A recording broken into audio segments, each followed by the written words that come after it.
আসসালামু আলাইকুম। আপনারা যারা লইট্টা মাছ ভুনা খেতে না পারেন তারা এভাবে লইট্টা মাছ ফ্রাই করে খেতে পারেন। একদম অল্প সময়ের মধ্যে তৈরি করা যায় এই ঝটপট রেসিপিটি আজ শেয়ার করব।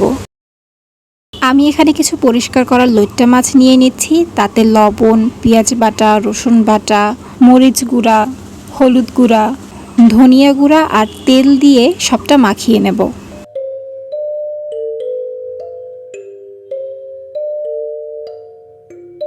এরপরে দেবো এর মধ্যে বেসন। 2 চামচ বেসন নিয়ে এতে পানি দিয়ে মাখিয়ে নিচ্ছি। একটু বেশি পাতলা হয়ে গেছে, এজন্য আরও 2 চামচ বেসন নিয়ে মাখিয়ে নিচ্ছি। এরকম ঘন করে মেখে 15 মিনিটের জন্য ঢেকে রাখবো। 15 মিনিট পরে একটা ফ্রাই প্যানে তেল গরম করে তাতে ভেজে নেব।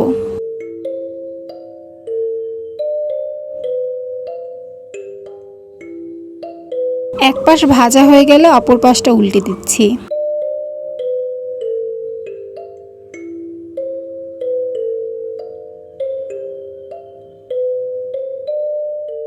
দুই পাশই যখন বাদামি রঙের হয়ে আসবে তখন উঠিয়ে নেব।